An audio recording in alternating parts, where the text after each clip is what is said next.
Okay,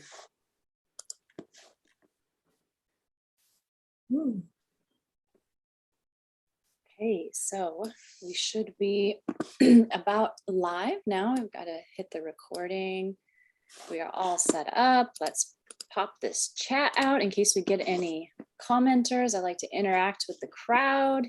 Yes. The crowd. The crowd. The crowd. The huge masses that show up. The show. No, it's the energy we're putting into it, though. It's us. That's right. Big enough for a crowd. Okay, we are live. We are streaming. Welcome to Goddess Vibrations. I am Natasha Edwina. I am your host of this show. We are in season 2. It is officially called Goddess Vibrations, the spiritual sexual empowerment show.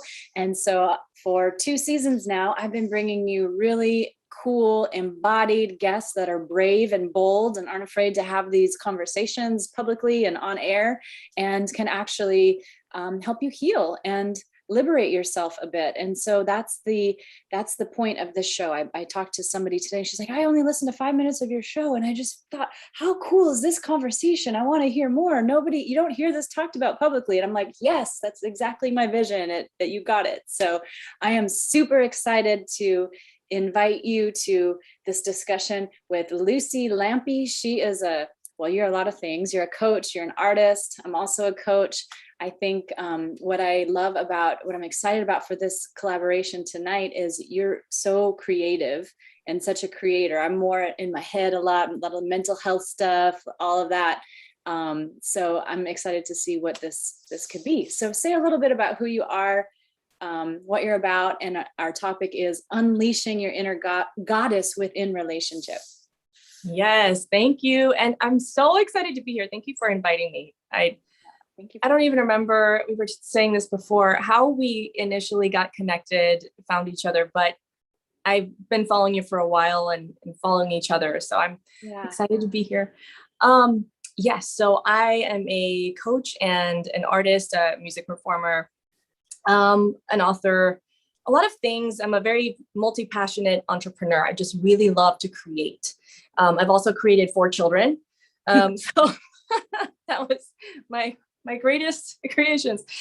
But, and let's see, what else? Yeah, so primarily my focus now for a while has been creating music and helping women unlock more of their sexuality. So awakening more of the pleasure in their bodies, overcoming sexual blocks, mindsets, religious trauma. It's more specifically within that realm that seems to come up a lot, as well as the deeper healing for both men and women with inner child healing and shadow work. So there's a lot of overlap in there because sexuality is the clearest mirror, that of the issues, the deeper pains of the heart, and then, yeah. Oh, you were going to say something else. Oh, no, I was going to ask you, was there something else? I think that was. Oh, we'll get to it. We got time. We will probably be weaving in and out and back and forth. And today's the first day of Mercury retrograde. So it's like brain fog and things happen. And sometimes we get off track. That's all right. That's the feminine. It's a little chaotic and wild sometimes, but also brilliant and intuitive. And I think it is so cool that I actually met you in person just a couple days ago, accidentally, for the first time, when I'd already aligned to have you on this show. And I've been following you for a while, and I love your reels. So you're my favorite reel watcher. Like, I don't spend a lot of time consuming Instagram, but your reels are really good and hilarious and sexy and funny and just really relevant topics. So I commend you for the time and creativity and it takes to put that out too, because you're not getting paid for Instagram reels. Feeds my soul. Oh, good. Well, it feeds a lot of souls. But I obviously there's a lot of overlap in our work. I'm studying Kundalini awakening, spiritual sexual empowerment, and the PhD level, my PhD dissertation. I'm taking a break now, so I get to focus more on the embodiment piece, and the piece that is very clear to me as I am always doing my own work, because that is my mission as a healer, is to go through things and really practice what I preach and then share that and offer that to others. I am noticing how this Kundalini, this creativity, so you're talking about being an artist and being a singer and being a musician, how that is so intimately connected to sexuality and freedom and liberation. I've talked about this on a former show before about Prince, who is also a very sexually expressive man. And he said, create to liberate. So if you want to break out of the program, the paradigm, the oppression, the system, the way it's set up, you have to create, even mess with your words, do something creative. And so for me, that getting in touch with my creative side is just as much, is just as important to me than like healthy nutrition and community and all of these things that we do. And especially in these times when it feels like a lot of our freedoms are being blocked, or things that used to be available to us are no longer available to us. And we met on a nude beach. So talking about freedom. I was there for a retreat, but I also can be found there sometimes evening out my tan lines. And it's just a place where you can just be free. And it was so lovely to meet the amazing man that you have told me about. And so when people find you on IG, on Instagram, you know, they just see this empowered goddess, and you're saying all these things that are so powerful. And sometimes you're dancing on your pole and all of this stuff. It's so beautiful. And they're like, oh, I want to do that. And then to find out that you've been in a marriage since you were how old, like 21 or something? 20, like that? 20. So 15 years this fall.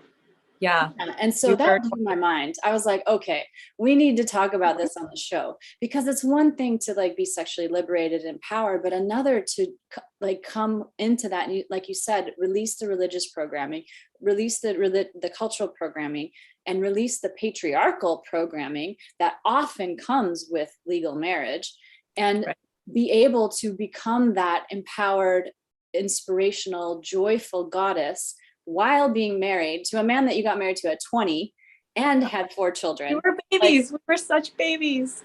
Yeah. I mean, this is, it's hard. It's hard to maintain relationships, and it's hard to hold on to yourself. So I think it's very rare. It's the rare person who is able to navigate that path of keeping both in balance. So I would love for you to share your story, and maybe even before that or during that, we can also talk about what that means to you, unleashing your inner goddess. Because for me, I'm defining it as freedom, liberation, all of this, but maybe that also means something else to you. Those words resonate deeply with me. So freedom, liberation, I'm like this, my whole theme of my undercurrent of everything that I want in my life, involves freedom. So yeah, we got married at 20. And we had our first daughter 1 year, almost exactly 1 year later. Her birthday's a little over a week before our anniversary. So yeah, we didn't have a lot of time either to just be us. And we were still in college. A lot of things just got really stressful really quickly. But when you have these two legally adults, but we hadn't even begun to process all of our childhood stuff, all of the mom stuff, the father wound, mother wound, all of these, traumas and insecurities and fears, and just all of that. So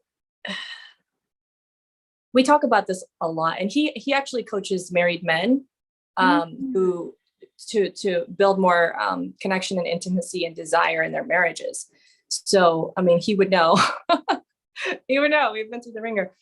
But he was always this really athletic, confident, like strong, crazy out there guy that I was so drawn to. And we only dated for 5 months before we got engaged. And then we were married 5 months after that, but it wasn't a love at first sight thing. That's a whole other thing. We were not into each other until he came back from boot camp, and he was like, I have not stopped thinking about you all summer. And I was like, no, I'm not looking for a boyfriend. And then I dated his friend. He was very hurt. But for the first, I want to say,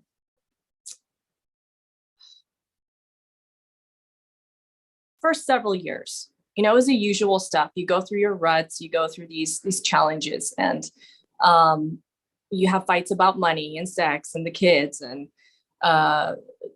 where you're gonna live. We've moved a lot, but we really were not tested nearly as big as when he had this kind of a mystery injury. So nobody could quite figure out what it was. Like none of the specialists, the VA couldn't figure it out. They actually gave him a surgery that he didn't even need. Turns out that made it worse. Then they kind of diagnosed him with this nerve dysfunction, but they weren't sure. It was inconclusive. But you know how the body stores trauma, right? So now it's like, okay, this, and it's a genetic thing too. And I'm not even gonna get into that, but for 2.5 years, I saw this man who was the most just rock solid, strong, athletic, military guy, like just, you know, could do anything with his body, would do backflips on the ledge, like crazy things, to just being couch ridden. And he just totally lost all the life in him. He became addicted to video games. And I was the working parent. So when I would come home, we'd have like one of the kids under his arm, you know, like baby, and he'd be playing video games and she would smell like armpit. Like these are just these moments that you just remember, you know. And it was the worst like relational pain that I can consciously remember. I know there's like the father stuff, like that's a whole other ballpark. That's a lot deeper.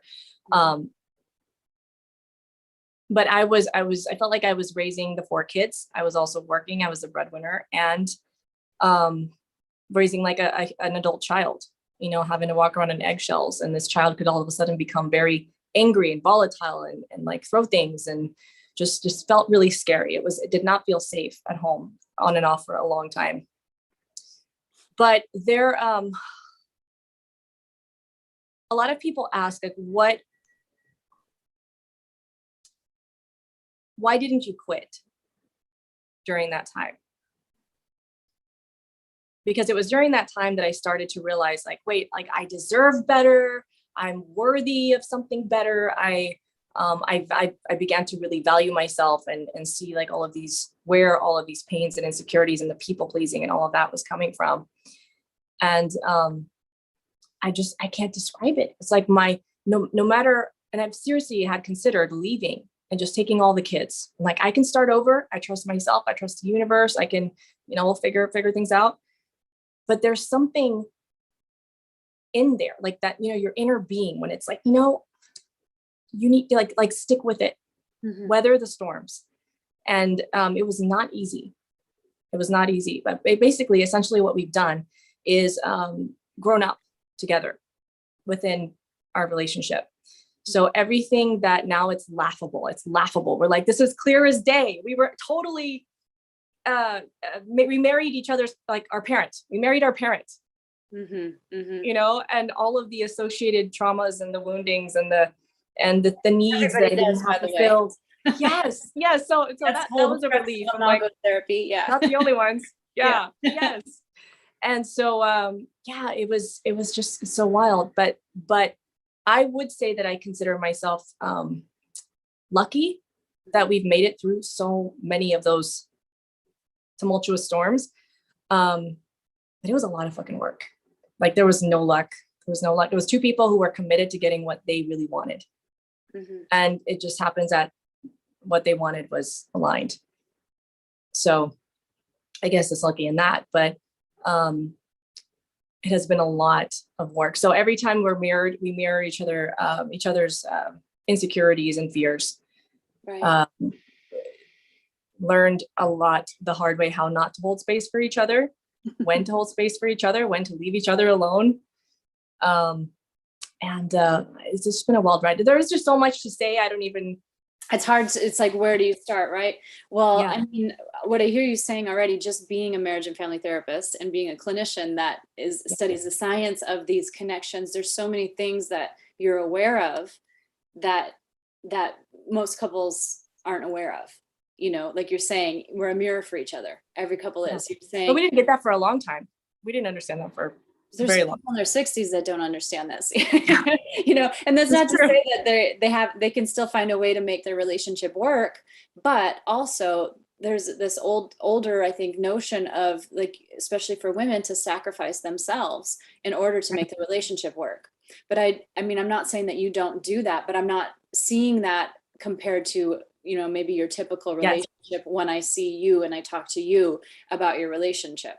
So I think, there's a lot. So it's really interesting to me. I'm talking to you right now out of curiosity. I'm not analyzing you or anything like that. I'm really genuinely, respectfully curious about what the magic that's making this work, right? And I'm hearing you say these certain things. So that makes sense according to relationship science. The other thing you said is, we were kids, we married our parents, basically, and all of their dysfunctions. That's, the book, Getting the Love You Want, Imago Therapy, Harville and Helen Hendricks, who are both therapists, who are a couple that created this whole paradigm of therapy that basically said the person you're most attracted to is the combination of both of the traumas from both of your parents, as well as the good things. And so the person that most matches that is the one you are going to be insanely attracted to, because energetically it's a comfortable pattern, but you also are there to work it out. So we can see where like you said, and then you mentioned something earlier about, like, oh, there's the stuff with the father that can be the most painful.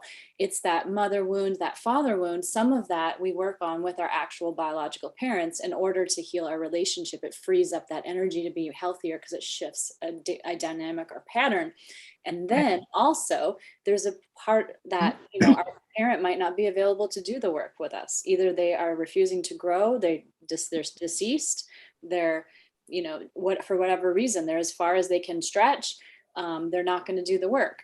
And so then what do? Are we stuck with this dysfunctional pattern in our relationship? No, we still work with the energy, and we work on it with our partner. And that's where imago therapy comes in, where you're actually realizing that we each have these little traumas, and this combination of self-regulation, like regulating the nervous system, and then being able to hold space, like you said, that for this person, but also knowing when to hold on to yourself, which is then that's Bowen family systems theory, which is like holding on to yourself and the system dynamics. And that's a healthy system.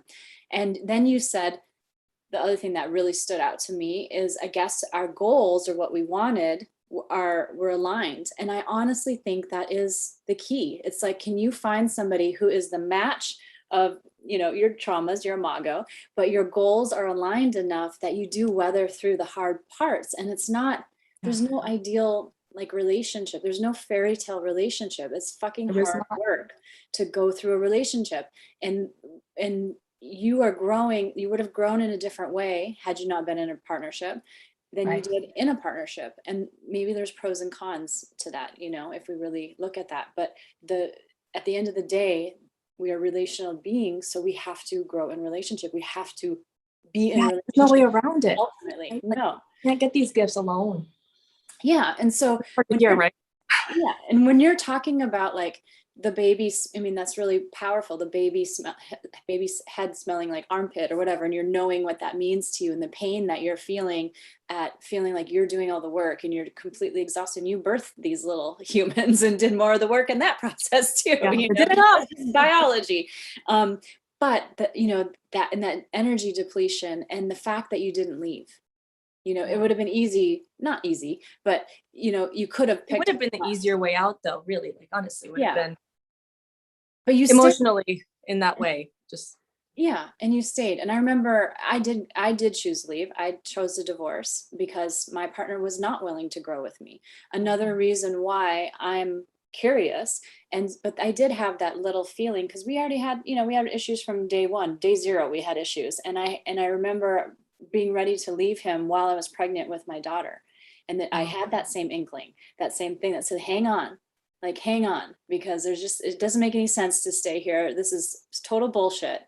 But there's something there that I was not willing to let go of. And I stayed. And then my son came around a couple of years later. Then after that, then I was like, I got that little voice again, then it's like, no, go. It's time to go now. You're free. After 10 years, he's not willing to work. He's not going to do it. Like, you gave him a 10-year, you waited for 10 years. So this is, it's always an assessment, but I'm interested. So I'm hearing these really crucial points already, just in the short amount of your story that you've told. But you must have had incredible self-regulation to like come home and have. No, I didn't. You didn't? I'll tell you how I coped. Okay. I'll tell you how I coped. I worked. I just worked. That, and I'm a Capricorn, so I'm like, of course, sign breeze, broken but still working. Like, that was me. Okay. And I just, that was my family pattern. But also that's my own shit. That's my own trauma. I felt like I had to prove my worthiness through my achievements, through how many things I could put, get an award for and put on my resume. And so I just kept myself busy, which actually piled on to the pain, because then he felt more neglected and he felt more unseen and more rejected. And I had less energy for him. Yeah. So, but that was my way out, when I didn't have to look at really the full reality of the situation. That was my coping mechanism. Like, it just is what it is. When did it hit the wall? Like, when did you realize, okay, this is no longer working? Like, it's kind of like an alcoholics have their the breaking point, like the truth. It's like their wake up moment. This isn't even coping anymore. I'm like going to die or whatever. It's not exact. Yeah. There's a moment where you're like, I need to find a way out. And I reached that point. It wasn't a particular, like a certain fight or a certain big event or anything. It was just a series of just constant, just attention. And I remember just walking into, it was this house. So we've been here for a little over 5.5 years now. It was when we first moved here. And I remember feeling like, I just hate that I don't even feel comfortable and safe emotionally, energetically, the spiritual, everything in my own home. And walking around on eggshells. And then the kids having to take the brunt of that too. Just like, why is daddy mad? What's going on? Why is he yelling again? And I was like, something has to change. I mean, I even thought, like, maybe if I remove myself from the family, then he'll have to step up. So, and I entertained a lot of different scenarios on how I could do that. But at the end of the day, that didn't last long. It was like, okay, let me just play this out. Nope, that is not what I want. Yeah, that would be an easier way out. I wouldn't have to deal with all this shit, but that's not what I want. So I started looking for more practices and tools and just different ways to cope. I didn't know another way. And I started to find people like Tony Robbins and Teal Swan and Abraham Hicks and like all these different, just YouTube. I found a bunch of stuff on YouTube. Wow. And that started me on this trajectory where eventually I went to this event here in San Diego that doesn't exist anymore. It was like a short time thing. And that is where the our family began to transform, because the mentor, the coach that I met through that, I ended up being trained with him, and then Ryan got to meet him, and he was like, he had never met anybody like him before. He was like, what is this, like this power that this man has? It's integrity. It's like, it's that just like the energy, you just like, this is a man who is who he says he is. And he just could not help but be magnetized to that. And so that's where his journey with all of this began. Because before that, our most impactful experience of anything community or transformational related was through church. And it had its limits, that there wasn't the integrity, there wasn't that real power. It was a rare find. So yeah, that's where that began. Then he started going to the trainings and he started to have all these like big breakthroughs and healing moments and big releasing cathartic experiences. And so then I went from being the one who was like, I'm the coach and I'm the this, and I'm going to tell you how it is. Never try to coach your spouse, by the way. Yeah, it doesn't work. don't tell them where their trauma came from and like what's wrong with them. They'll just resent you. You gotta be like sneaky about getting them to their own mentor. They have to come do it on their own. They have to come to it on their own. And we have both learned that the hard way, because when he started to really have these big realizations in himself, and his heart began, his eyes were opened and everything was open. He started to see me in a new light. And he's like, oh, here's what's wrong with you. So we have definitely learned the messy way, how to give each other feedback, how to ask, how to ask for permission and not be intrusive. Well, those are coach skills. Those are coach skills. Yes, those are all coaching skills. You can't coach your spouse, but you can use coach skills to have a better relationship. That's what I learned in my coaching certification too. My relationships changed dramatically once I became certified as a coach. Yeah, exactly. Yeah, and that's the thing. We use the skill. We began to use the skills without pushing them on each other. But I think that the number one thing that has really supported us, whether it's from coaching skills and outside of it, is just really honoring each other's timing and process. Because there are times when he has been, if we had to say ahead or behind or whatever, that we have felt, and that's just our pride, right? Like, I'm ahead of you on this, like you're behind of me on this. And other times it's gone back and forth depending on the context and what situation we're talking about. And so we've been able to really sharpen each other once we started to honor that we each have our own timing and process, and it's going to unfold differently. His routine looks different than my routine. His rituals there's a lot of overlap, but it's not like this works for me, therefore you need to do this too. Right. Another coaching. You're not enmeshed. You're like your own person, and we're our own person. Other people to be sovereign beings as well. Yes. Yeah. That was the hardest thing for me to undo from, because I was very much a people pleaser, a good girl. And so I didn't realize how much of my energy I spent trying to please him. And he actually hated that, because he could tell deep down, he couldn't consciously say it or know it, but he could tell that it was inauthentic.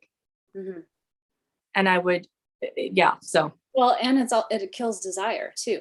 Because if somebody is always doing what you want them to do, but you don't know if they're like always going along with everything that you want, there's no spark, there's no passion, there's no eroticism. It's very, there's no polarity in that. You're just whatever you want. It's very sexy to have somebody standing their ground, but the other spectrum of that is they never are agreeable, and they're like doing and there's no connection. So obviously you have to like keep the connection, but still be able to stay yourself within the relationship. And that goes back to our title, which is unleashing your inner goddess while being in your relationship. Can you be yourself and pursue your desires and pursue what turns you on and lights you up, and still stay in your relationship? Because I know that there are plenty of husbands, boyfriends, partners out there who get threatened when their lady is out shining her beam, as my friend Kirti would say, who's also my co-host every other week on this show. Or or they're like putting their they're showing some skin, or showing they're sexy, or even talking and engaging with other people, and the partner's like, oh no, I have to shut that down, or I have to protect you, and they don't realize that they're also snuffing you out and your power and and I think it's so beautiful that Ryan, your husband, like saw this man and recognized his power, and that power was integrity, it was authenticity. And so I'm curious, how far into your marriage at that point did that shift happen? Because it sounds like the shift happened when he was inspired to start doing the work. You were searching, and you started, but then he came online, kind of not necessarily because of you, but he found somebody who inspired him. It was from it technically was because of me, but you led him into expansion as the feminine does. Well, I went to this 4-day event, and I came back, and I was very different. And Ryan was very like, he was very suspicious. Like, what are you trying to pull? Are you trying to like trick me into some Tony Robbins? He's like, get away from me with this Tony Robbins shit. Was it a Tony Robbins event? No, I went to an event here in San Diego. It was a transformational retreat. And I came back, and he was, for months after that, I was still high. I was glowing. I was just like high. I was in a whole different space energetically. And he was just so resistant because he couldn't believe that it was real and that it was here to stay. So he really tested me unconsciously, but he was really pushing all the buttons to see, is this legit? And then I went to a coaching training with that same mentor, and he invited Ryan to help with the sound. Because I was like, please help me out here. What can I do? My husband is like bringing me down. And he said, you know what? I need a helper. He doesn't have to pay for the training or anything. He's not a part of the training technically, and that's when he got to experience him. Yeah. So then he went to the same trainings that I had been to previously. And that's where he really rocked his world. Yeah. So you're talking about like, that's another thing that happens when there's a change. Like even I help coach people through healthier nutrition, right? And then come back to their families and they're like, I'm eating this way. And everybody's like, you're crazy, or you're stuck up, or you're this. So people will push back. For us now. They'll push back. So that's your cue that you're doing something right. Like there's a ripple, you're creating a ripple in the system. Yeah. So you created a ripple in the system, and he was like, no, go back to homeostasis. This can't be real. This isn't right. And then it's uncomfortable. Yeah, it's uncomfortable. Change is uncomfortable. Choice to elevate, which is really impressive. He didn't run away. He didn't avoid. No, he did fight. So his thing is fight. My thing is flight. And so that's been our big thing the last few years now, is that when he has that urge to fight, to like, okay, is this really what's going to work the best? And when I want to run away, it's like, okay, maybe this is the time to stay. So, but yeah, I didn't scare him off too bad. Yeah, well, that's interesting though, because I'm the fighter in the dynamic. I'm more fight than flight, but I also am the one I'll pursue growth. Like I pursue growth. If there's conflict, I'll run into it. I'm like, we're going to resolve this because I don't like the way it feels. I want peace. That's him. Yeah, that's me. But I wouldn't think that the one who's fleeing, who's the flight one, would be the one pursuing the growth experiences. So that's a little bit different. It was for pain relief. Because I wanted the freedom. So my whole thing, are you familiar with the Enneagram? Yeah. So I'm a 7 and he's a 3. And I've always been like, I want my freedom. So like, what can give me my freedom? Maybe if I can feel good enough and confident enough in myself, then I can go start my own, like just have options. You know, that was kind of the original, but really the bottom line was I just wanted relief. I just wanted to feel better. I was like, when the pain of what is great enough, you're just willing to try the scary stuff that you don't even know how it's going to go. You're going to leap. Okay. So you reached that. Yeah. You just reached that crisis point. So I think I don't know if I asked you, but I didn't know if you answered or not. How many years into your relationship was it? It was about 10. About 10. Shit. 10. Okay. Yeah. You were hanging on for a while then. Yeah. But see, it wasn't like crazy painful for the whole time. Yeah, of course. We were doing all right. We were like regular family, going to church, doing the things, volunteering. Like we stayed busy. We didn't really look at our stuff. We just kind of, this is life. This is how life is. Life is just hard. And it was really his disability for that period of time was the biggest gift that we could have gotten, because it was our wake-up call. If it weren't for that, we probably would have hit the breaking point like I don't know, in our 50s or something. I don't know. I always say, like, I've gone through a ton of childhood trauma and just a lot of things in life, and I say I'm so lucky. I am grateful, because when I look back at the darkest moments, they led to the most beautiful path forward. And so I love that you were able to find the beauty out of that breakdown. And that, we don't always see it that way when we're moving through it. But in retrospect, when we look back, that usually is the pivotal moment of when life started to get better and get really good.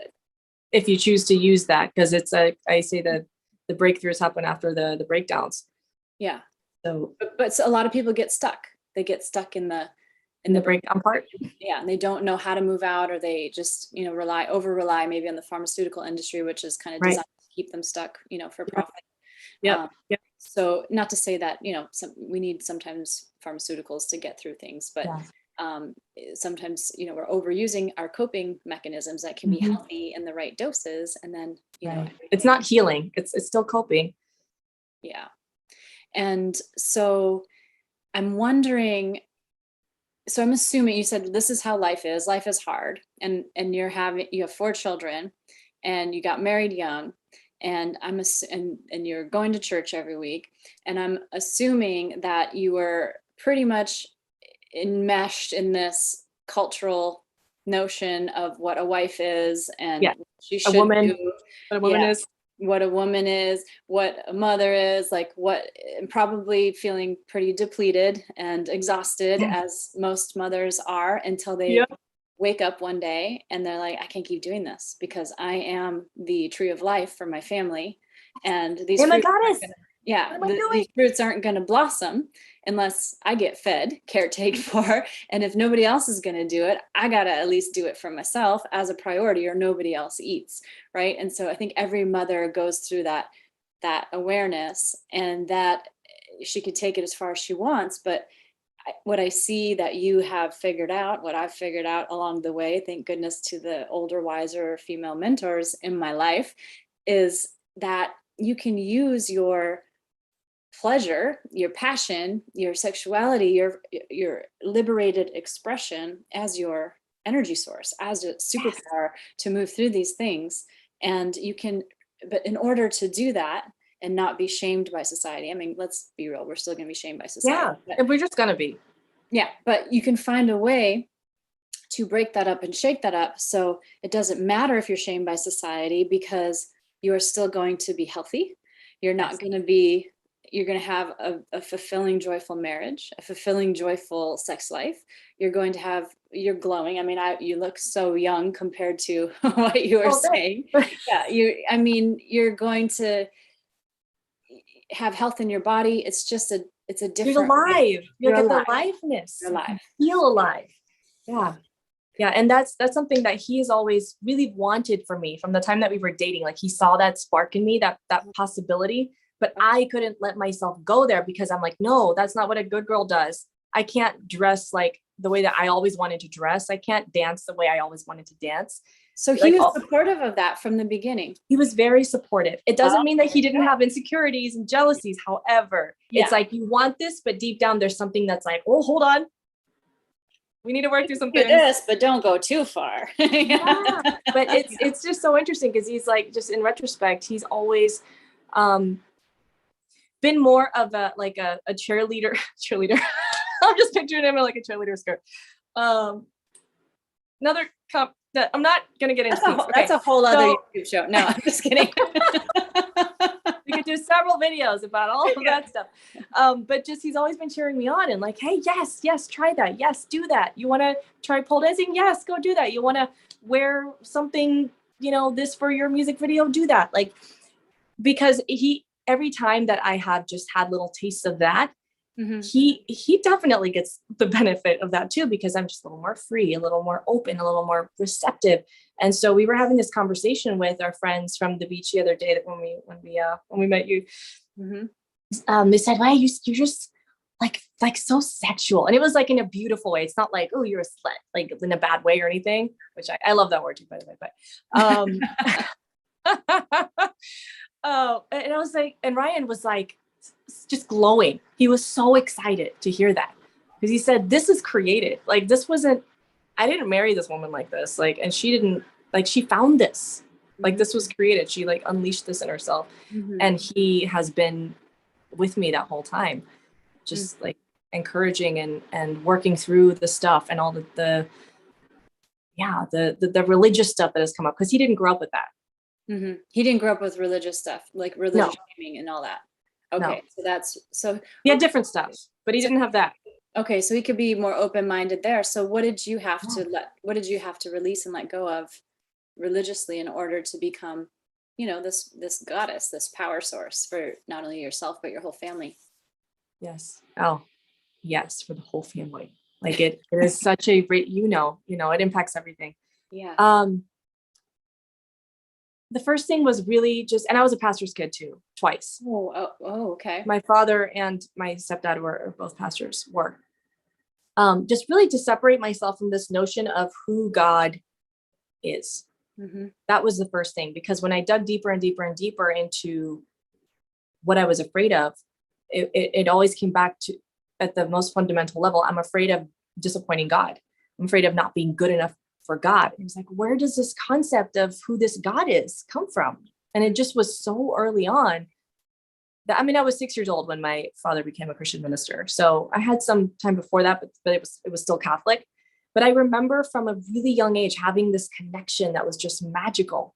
Like I would know when it was going to rain and it wasn't supposed to rain. Like I would get these like downloads and just like I was so free and connected. And then later on in childhood, it just became all about, no, this is bad.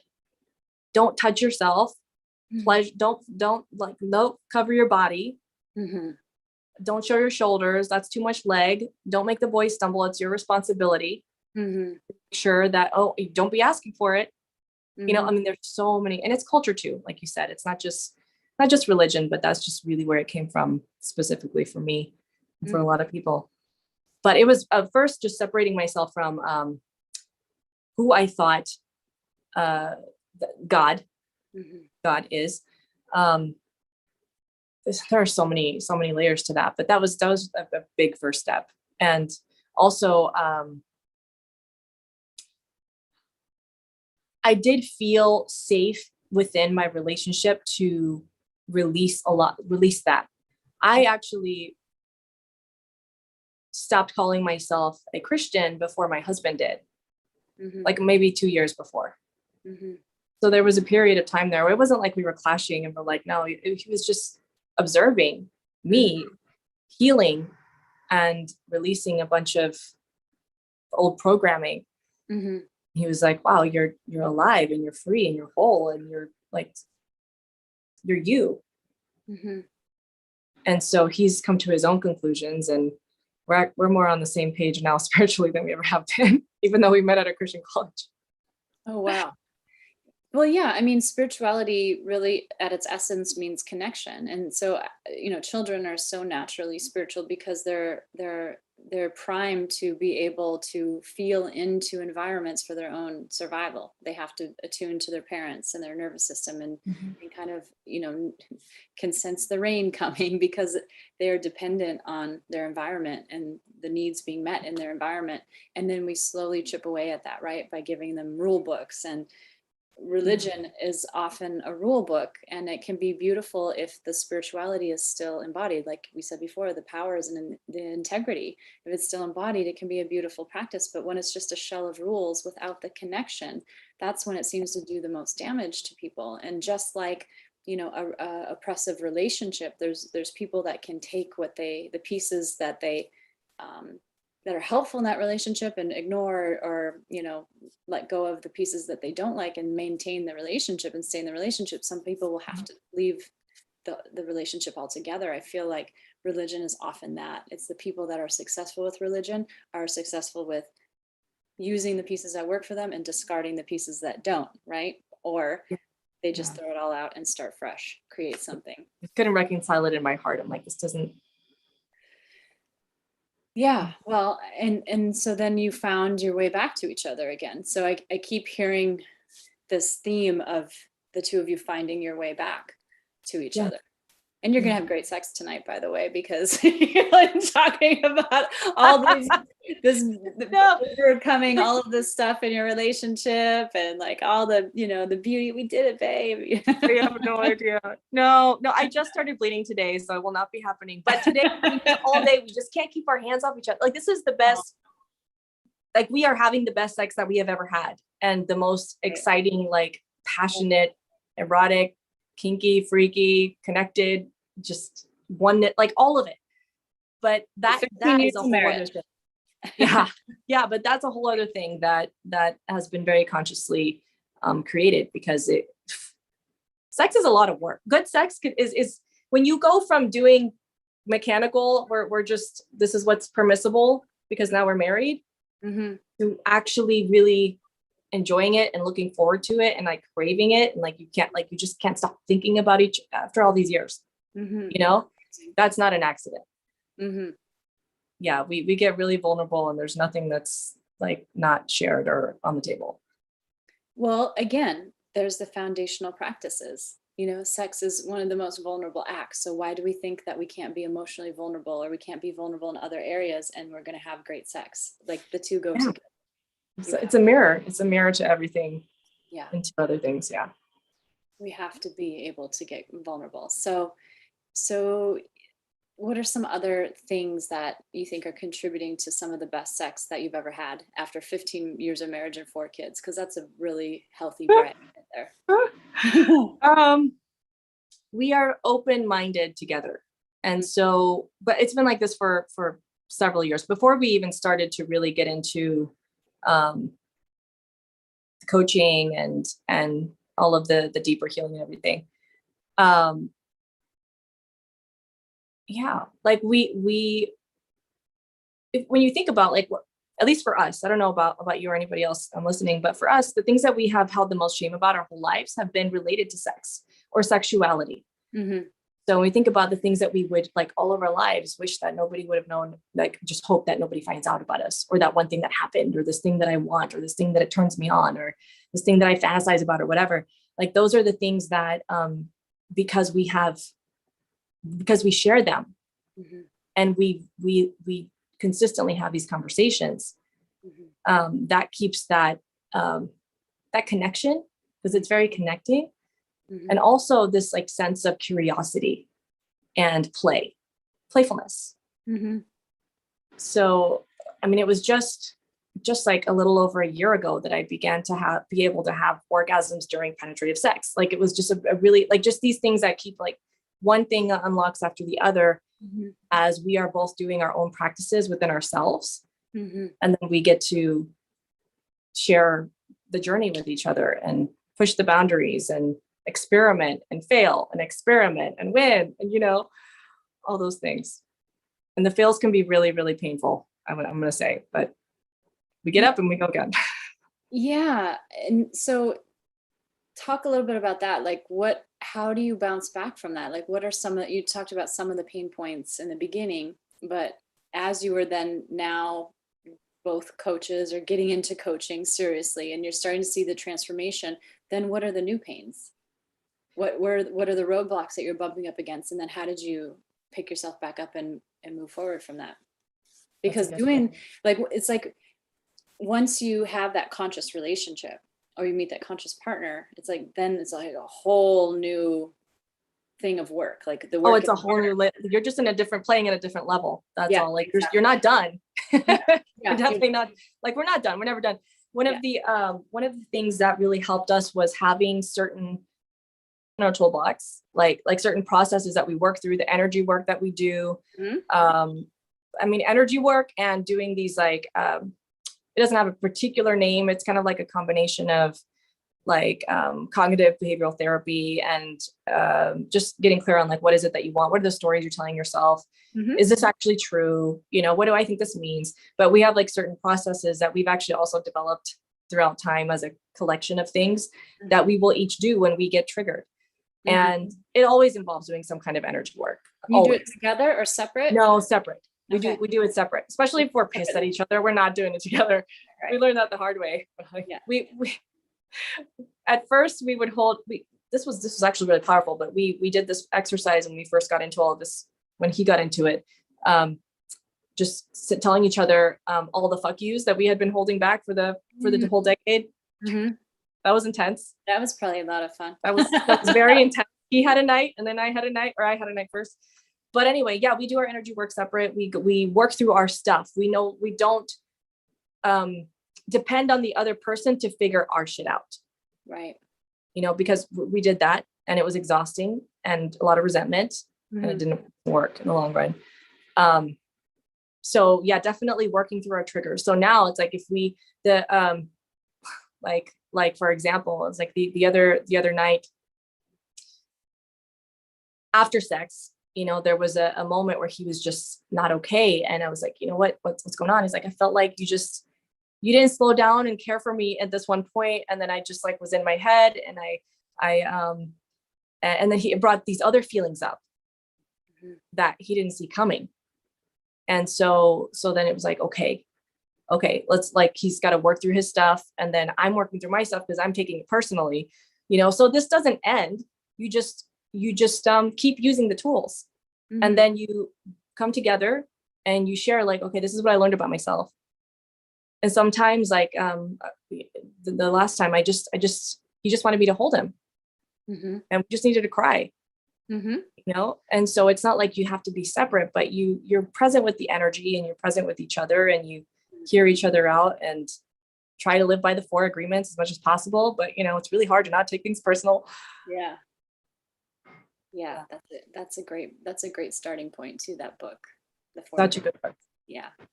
So were there points in the marriage where one or both of you felt like this isn't going to work? Like we're going to have to just end this. And then how did you work through that? Like there were to stay. What made you, what was the thing how long did you stick in the impasse before there was a shift, and things started looking up again? So there were 2 very distinct times. One where I actually took the kids and spent the night at a friend's house. Mm-hmm. She was out of town and she was like, yeah, you can stay at my place. And I brought the kids, and it was just a really, because he had punched a hole in the wall. Mm-hmm. And he had never gotten that physical before. Mm-hmm. And I was like, okay, like that's like, I was like, this is my boundary, right? So I don't feel safe, so I'm going to run away. Mm-hmm. And, that was one. The shift in that happened just having space to be with my feelings. Mm-hmm. And not feeling like I have to hurry up and get to them by a certain point or feel better before he comes home or before because I had left. And it was just for one night. And by the end of that night, he was doing all kinds of processing and doing his work up here, his inner work. And it's just a lot of, what it is, actually, it's a lot of acknowledging the past pain. Because what happened in these 2 distinct times, what's that? The past pain, you mean like acknowledging what led up to that moment and like the stuff? Yeah. Like just the patterns, the energetic agreements that we had for all those years before, that you're going to treat me this way and I'm going to treat you this way. Mm-hmm. And it's very painful and I don't feel seen and I feel rejected and I feel like, discarded by you, mm-hmm. but I'm going to tolerate it for the sake of just being with you. And then coming to a point where like, no, like righteous indignation, like, no, fuck this. And then blaming the other person. Mm-hmm. Because the feeling of blame, right? It's up the emotional scale from being helpless. So it's natural, but it still doesn't get us what we want. So when each of us would get to this point of, you've been doing this to me all these years, I can't believe it. Like, how dare you? And then the other person's like, whoa, this is just normal for us. But what's missing for the other person in those instances, mm-hmm. for us, was an acknowledgement of like, you know what? I was totally not present with you for those 10 years. I was totally faking it during sex. I was totally putting a show for you, like putting on a show. I was people pleasing. I wasn't authentic. And I want to acknowledge that and the pain that created. Mm-hmm. Even though I was doing the best that I could with the tools that I had, it's not shaming myself or being regretful. It's just looking at the impact of it. Mm-hmm. And then he feels more seen by me, that his pain is being acknowledged. Mm-hmm. So does that make sense? It's it's those moments. So what those big triggering events happen like that, it's an opportunity. What I'm hearing is it's presence. So even if you left for a moment, you stayed for a night at a friend's house. I mean, that seems like a healthy boundary, like, whoa, safety, like cool down and let's get some space. You always revisited and you were present. So you're coming back to it. That's presence. And then in acknowledging what's there, that's presence. You're deeply present to that. And then you're taking responsibility and acknowledging the times in the past when you haven't been present. So you're reassuring your partner that, I know this was the way that things were, but I'm here right now and we're going to change this. And imagine that probably what keeps you going is that you both see each other doing the work. It's not like you're running away or you're distracting or avoiding. Being married to a narcissist, they'll just tell you what you want to hear. Yeah, and then not change anything. And then 3 weeks later, it's the same pattern. And then they tell you what you want to hear. And then 3 weeks later, it goes back to the same pattern. And then, pretty soon there's nothing more you can do but just bounce because they're not doing the work. But I imagine like if you're struggling and you're seeing each other really trying and you're seeing some growth, there's like incremental growth. Yeah. Sometimes you backslide, but now there's this. Yeah, we're human and we have our moments where we're at our capacity. There's this breakthrough. But then also, of course, you have the bind of a legal marriage. You have the bind of children and shared resources, finances, home, all of those things that can, my divorce, I was married officially for almost 8 years. And it took me, I'm still unwinding some pieces of the divorce. So almost as long as I was married to unwind. A lot to untangle. Yeah. All of that stuff. So it's intense. It's intense when you have children involved and you have careers and, property. And your lives are so together. And then even after divorce, they still have to be, because if you have shared interests, children, and so there's some interesting pieces, but I hear you both being, trying to make the change. And even in the 10 years before you started doing the coaching work, like you're acknowledging, I was coping by overworking and just, again, which is leaving too, because you're not being present to the relationship, you're being present to your job. And that's the most socially acceptable coping strategy, I think, overachievement and overwork, because it's so it's a good excuse, right? For being out there. It's very it's congratulated in our culture. It's very masculine to be productive and create success, because if you go and shoot up heroin as a way to escape, you're probably not going to have like a successful business or whatever else. Right. You can have a successful business, but your relationship can be, in shambles, or your health can be in shambles. So the idea of true prosperity is to have health, again, integrity, that word keeps coming up, in all of your relations. How you do one thing is how you do everything, and create that. So I hear you saying that was so much of the shift, is you're both doing the work, and now some things are like this sometimes, and then this is good, but that's here, and you're going through these different waves. But that is life. That is the expansion and the contraction. That's because it's nothing's ever still, and there was something that really was powerful to us that we still say to this day, that a mentor who said, "You are not your results, you are your commitment." And we're like, what? That's bullshit. Like, you're not what? But like, your results show your commitment. No, your results show you are human, and you're going to miss the mark. If you don't miss the mark, sometimes you're not playing big enough. Like, you're playing too small. Your commitments are too small. Like grow bigger, expand your capacity.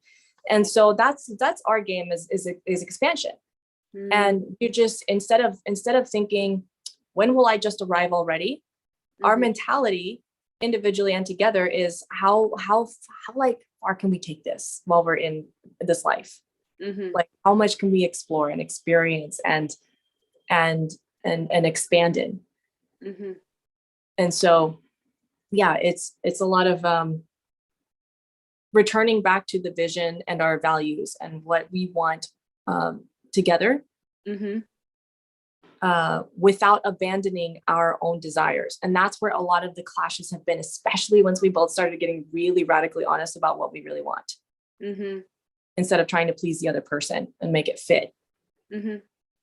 So the friction that brings up, that's something that's, again, like weathering these little storms along the way.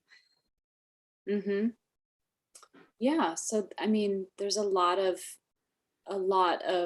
points that are super powerful, I think, for people watching this live and people that are going to watch the replay. I hope you're taking notes, because there's already been some really powerful things shared. And that quote about commitment, I would say that is, and you're probably pretty good at that, being a Capricorn, commitment and patience. I'm a Taurus, so I'm good at that too. Yes. We got that earth energy coming through. One thing I'm curious about, because I know some very strong Virgo goddesses as well. So that's the other earth sign. So we have Virgo, Capricorn, and Taurus. sometimes because we're so solid and steady and secure and loyal and all of that, we can come across as masculine energy to our partners. And does that come up in your relationship ever? Did you ever feel like, oh gosh, you're too masculine? I'm laughing because it's like, have you been watching the first 10 years of our marriage? Were you here for the first 12 years actually? Yeah, no, that was totally me. And also because I had so much to prove. You know, like I need to prove that I can lift like the guys. Like I would get in the weight room and like lift twice my body weight and wow all the guys. Like, look at me, you know, I can do anything you can do. I can do better. Like it was just that I was very much not in my feminine essence, which is what feels the best for me. And so that absolutely impacted my relationship, because then I'm like needing to control everything, manipulate, call the shots. You know, he couldn't even put the kids to bed because I'm like, it has to be done just so this way. And if you can't do it right, then don't do it at all.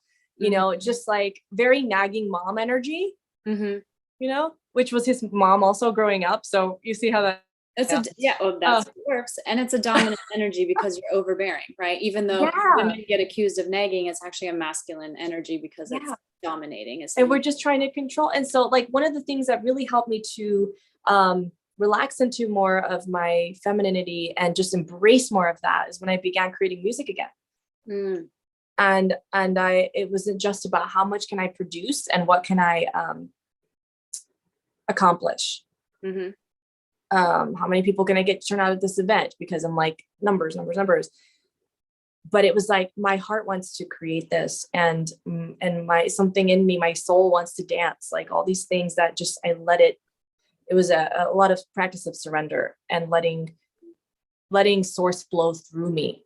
And I wrote so much music, and I started to do like push the envelope a little bit and I started doing some nude shoots, and we started going to the nude beach, and I experimented with body paint things, and I started performing live and like all these different things. And then I started pole dancing. That was just a year and a half ago. And there have been other developments since then, but it's just these different moments that have opened up more of that, like just flow and ease. And it feels so much better than feeling like I just have to push and like force. And for sure. So, I mean, what's interesting is like, I've been having this conversation a lot the last couple of days, where each of us have this feminine and masculine energy inside of us, right? And then we have, what is Ryan's astrological sign? He's a Cancer. Oh, okay. So he's more of a feminine sign. You're more of a masculine sign, and you guys are opposites. You're actually feminine, masculine. So Cancer and Capricorn are polar opposites. So this is interesting. But you're kind of flipped in different male, female bodies. So this makes it more interesting. But it does. So we each have this feminine and masculine energy in each side of us. And at any given point, our feminine can be with, you know, his masculine, our masculine can be with his feminine, our masculine can be with his masculine, our feminine can be with his feminine, you know, all of this. And we see how these things interlock and blend, I guess. And so you're doing a dance with like several different energies, not just two people. It's like several people, several at a given moment, different within two people. And so the earth signs, like I said, they can be very solid, masculine, grounding, productive energies, which as a woman, a liberated woman in this world, you need those skills. You need those skills to finish high school, to finish college, to grow a business, to whatever, unless you're completely outsourcing all of those things, which I don't recommend, because if that person quits or a pandemic happens, you lose all of your people, then you got to know how to keep your business going. You know how to do the basic essentials. Yeah, you got to be able to do it. But there's a feminine side of that earth too, which is what I hear you saying, the creativity. It's the music. Like, you know, for me, again, Taurus, it's like music, food, sensuality. It can be very steady and loyal and grounding, but it's also very sensual. And it's very much and I love to be in my feminine too. Like my masculine comes out to play today. It was working really hard to get my newsletters out, to get all the information to all the people that needed it, that asked for it. That was me all morning. Yeah, exactly. Yeah, you got to create the boundaries, you got to keep the machine driving. But then, for me, I've realized as much of that as I outsource as possible, then I can sink into my creative, and my creative intuitive side is that side that comes up with brilliant ideas for new offerings. That's that side of me that when I meet with my clients or I get on a show with you, my heart is open and it's soft, and I can really connect rather than thinking of an agenda or appearing this way, or I want this many people to watch, like you said in your shows. And that is a place that I feel the most expansive, the most expressive. And that's when the magic happens. I also have Mars in Pisces. So there's my intuitive, like my masculine energy driving forward is very like feminine and intuitive. And then my feminine, my Venus is in Aries. So my feminine is like, wants to like go cut a bitch and like dance, and like charge forward and save the world. So it's like, my inner masculine and feminine is kind of like flops, just like, you and your husband in your Cancer Capricorn.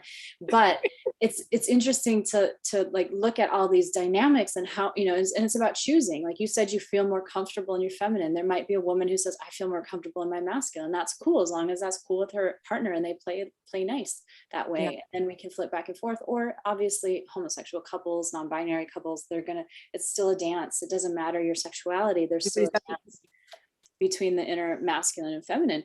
And so for me, if I know I want my feminine energy online more, then I do the same. I actually took a couple pole dancing classes a few years ago, and I got bruised up pretty good. And I was like, brutal. Damn, this is like hefty work, like to lift. It's a lot. And I'm like, I don't know if I can really commit to all this. This is like pretty intense.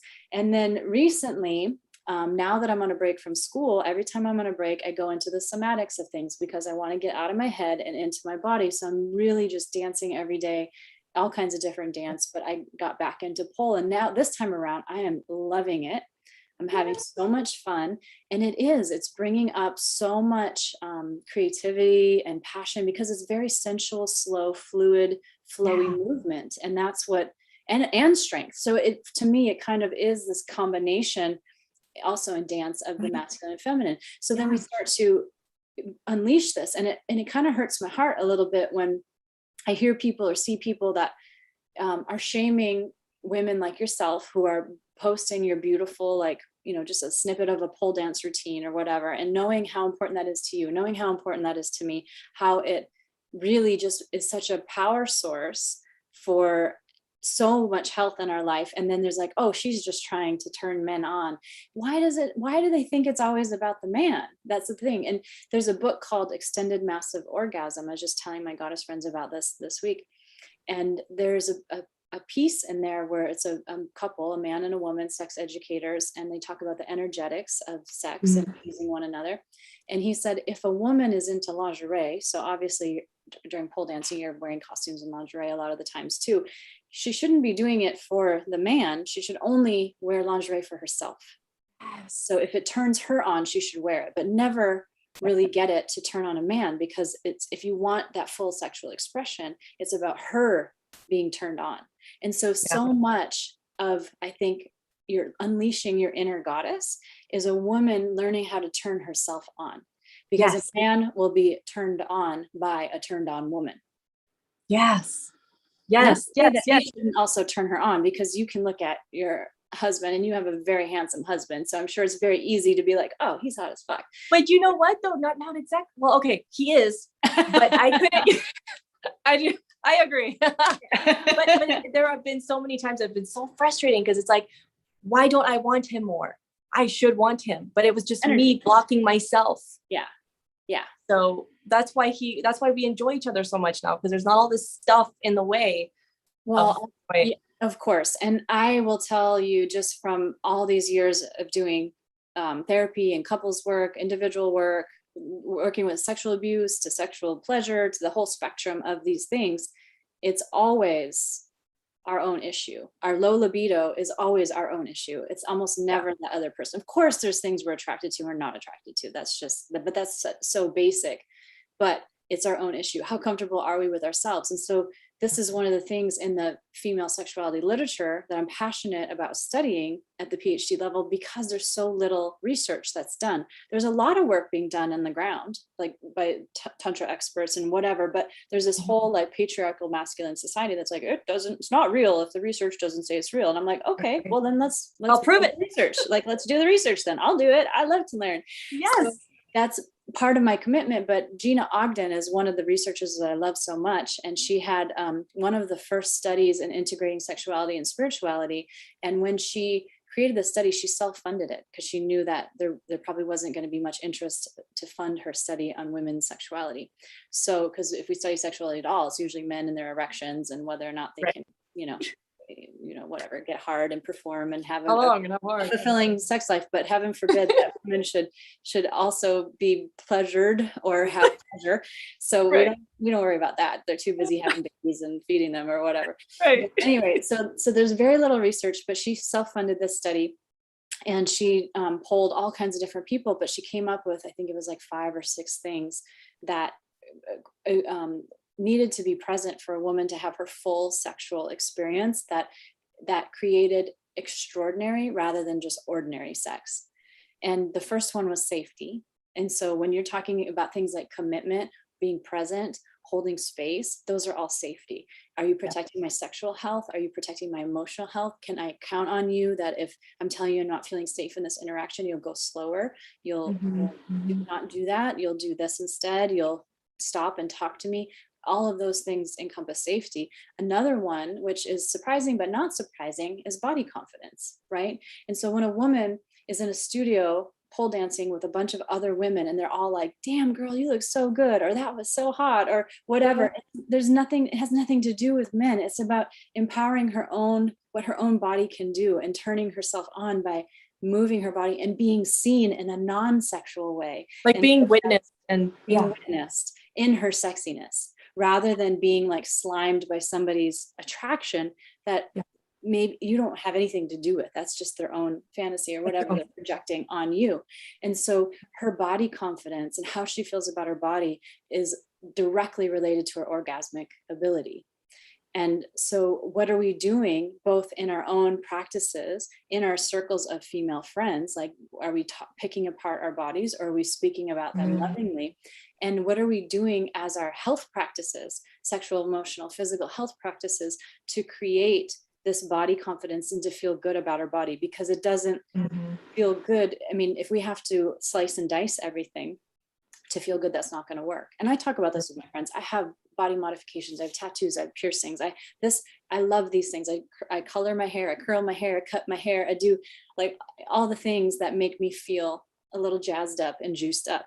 But if we're constantly going under the knife or like injecting things or changing things because that is supposed to make us happy, eventually we're going to hit a dead end road, and we're going to have to do the inner work too. Right. Yeah. And so now it seems like when I was growing up, I'm 44. So when I was growing up, the supermodels were the epitome of beauty, very slender, very tall. You couldn't be skinny enough, Kate Moss, all this stuff. Now it's a Kardashian, kind of like the opposite.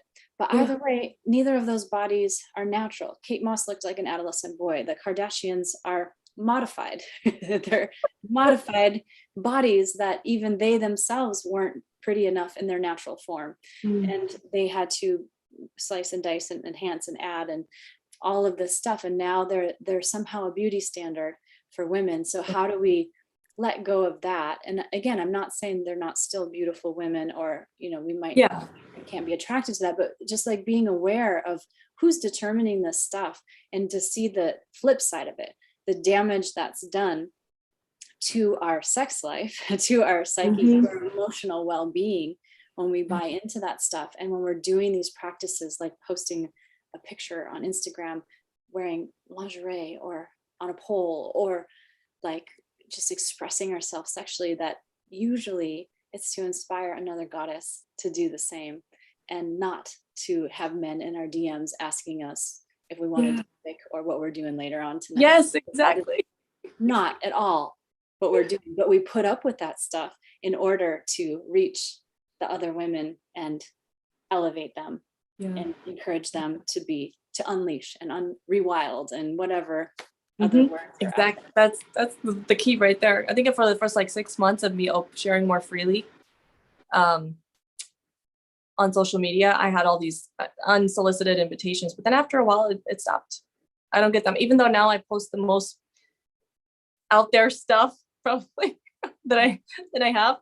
But yeah, you reach it's because the vision is there.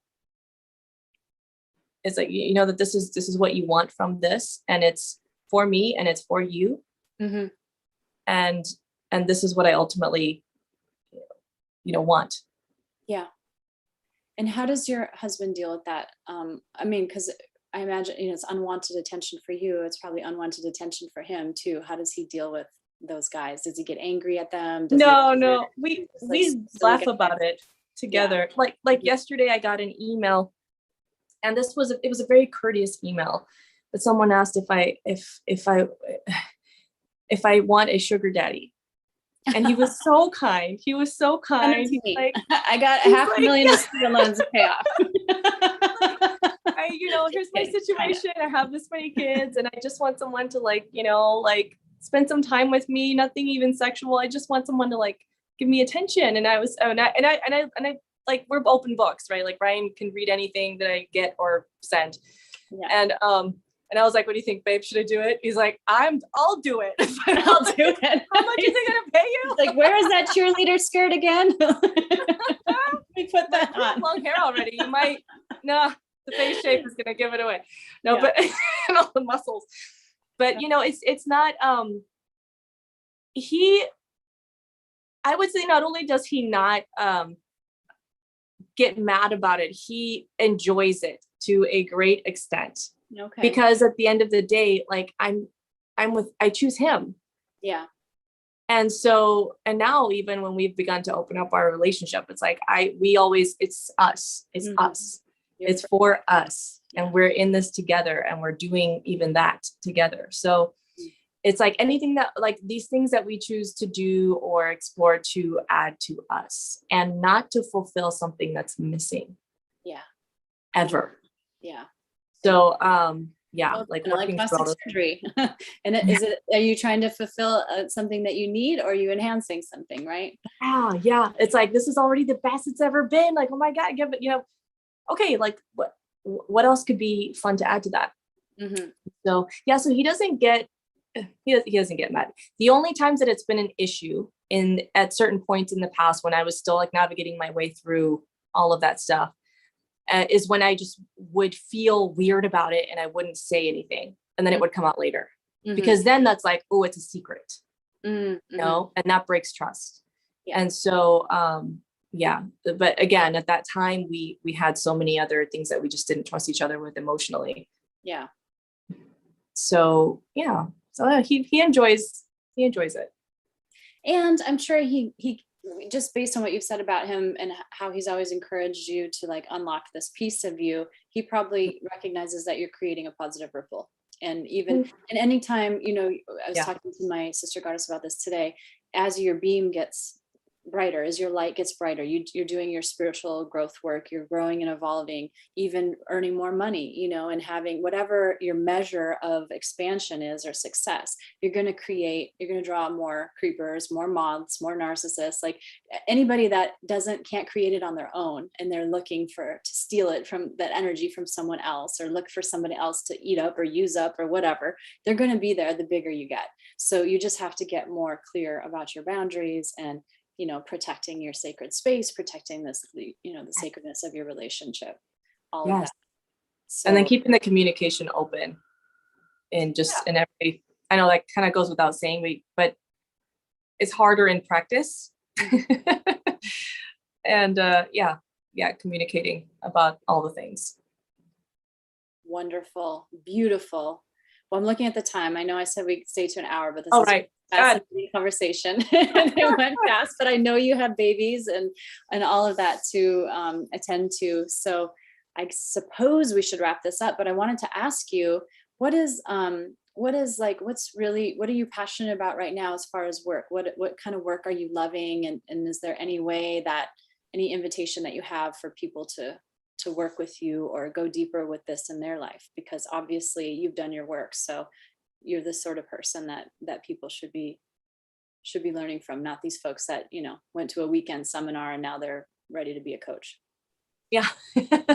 We got plenty of those in North County. I got my certification in 72 hours. I feel in love. We've been together for 2 months. Now we're going to be blind partner, twin flame coaches. Oh my God, I can't even. Oh, don't get me started. Okay. Yeah. So what I'm the most passionate about is helping women awaken their pleasure, because that is, and within that, it just awakens so much aliveness and opens up their creativity and their self-confidence and this whole like, I can be this woman that I always dreamt that I would be. You know? So that means a lot of things, like unraveling the sexual shame and all of these, like the shadow work, the sexual shadow work, doing the physical practices too that help to reconnect with the body and awaken more pleasure in places that were once numb or uncomfortable or just completely unresponsive. Because that was me too, and I had a lot of birth trauma with all four of my kids, so there was that also. My body's been through a lot of things. And yet here we are. And yet here we are. So it's it's like particular practices that help to really unlock that, and a mindset towards this being a lifelong journey. So that's the thing that I'm the most excited about, besides creating my own art. And do people work with you one-on-one, or do you do groups or courses, or how is it that you work with folks? Oh, yes. So right now I'm only doing courses in groups. I'm not doing one-on-one. Excuse me. So I have a course called Pussy Magic for the more of what I just described, and then one for pelvic floor strength and reconnecting with that like those muscle networks in there, called Pussy Fit. And then I've got several other courses for like inner child healing and shadow work, and my magical morning routine that is so delightful. I dance every day. That's the first thing I do. A lot of other things, and then it ends with self-pleasure. So I'm like, it's life-changing. So all of that can be found at thewildawakening.com or at lucilampe.com. I kind of connect all the things.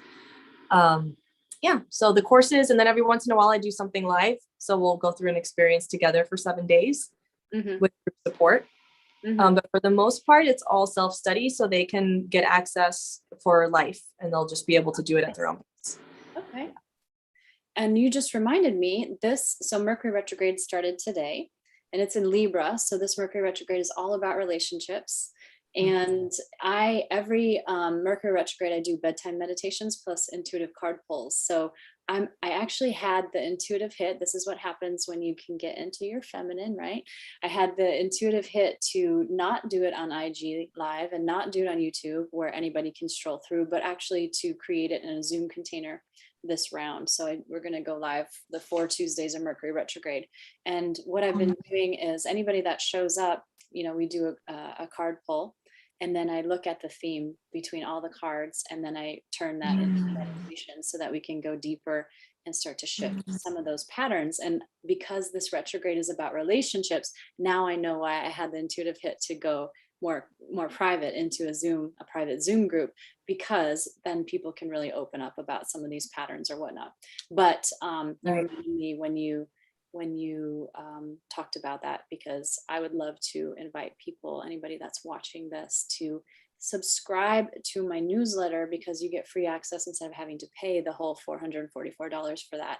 It's a perk for newsletter subscribers. And also, do you have a newsletter, Lucy? I do. Okay. So for the women, you can go to pussypowered.me, and it's PSSYPWRD. No vowels. I had, marketing, and advertisements. I would just never fly.